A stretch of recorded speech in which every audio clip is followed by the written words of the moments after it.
అనంతపురం జిల్లా గుంతకల్లులో స్థానిక railway pensioners association ఆందోళనకు చేపట్టారు.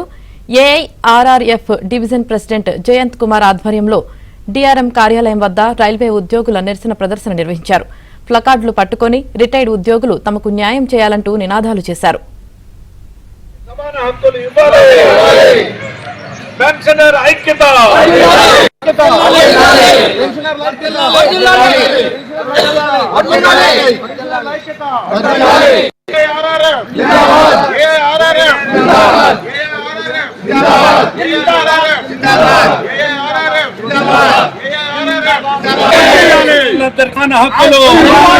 పెన్షనర్లందరికీ సమాన హక్కులు, పెన్షనర్లందరికీ సమాన హక్కులు, పెన్షనర్ల మధ్య వివక్షను ఆపండి, పెన్షనర్ల మధ్య వివక్షను ఆపండి, వాలిడేషన్ సాధుతో పెన్షనర్లందరికీ సమాన హక్కులు ఇవ్వాలి.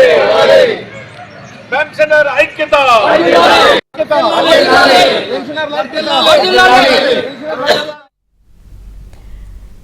కేంద్ర ప్రభుత్వం ప్రవేశపెట్టనున్న నూతన పెన్షన్ విధానం వల్ల రిటైర్డ్ పెన్షనర్స్ తీవ్రంగా నష్టపోయే ప్రమాదముందని, దీనిని సవరణ చేయాలని డిమాండ్ చేశారు.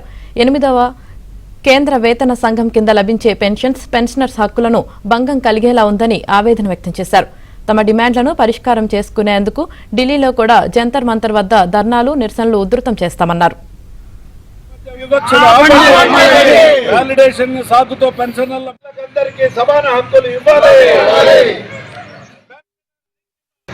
ఏమంటే అంత పాత వాళ్ళకి డిసెంబర్ 25వ తారీఖు వరకు రిటైర్డ్ అయిన వాళ్ళకు కొత్త పెన్షన్ పే కమిషన్కి సంబంధించినటువంటి ఎటువంటి సదుపాయాలు వాళ్ళకి లేకుండా వాళ్ళకి మాత్రమే వర్తిస్తుంది అన్నారు. కానీ మనకు గతంలో 7 పే కమిషన్లు చూసాము.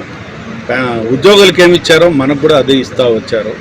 కానీ ఇప్పుడు ప్రభుత్వము ద్వంద్వ వైఖరి అవలంబిస్తుంది. దీన్ని మేము ముక్త కంఠంతో నిరసిస్తూ ఉన్నాము.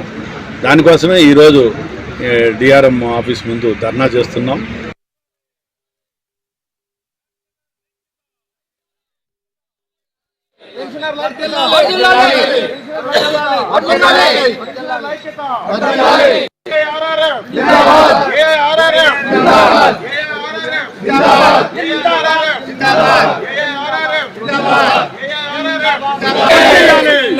హక్కులు, పెన్షనర్లందరికీ సమాన హక్కులు, పెన్షనర్లందరికీ సమాన హక్కులు, పెన్షనర్ల మధ్య వివక్షను ఆపండి, పెన్షనర్ల మధ్య వివక్షను ఆపండి, వాలిడేషన్ సాధుతో పెన్షనర్లందరికీ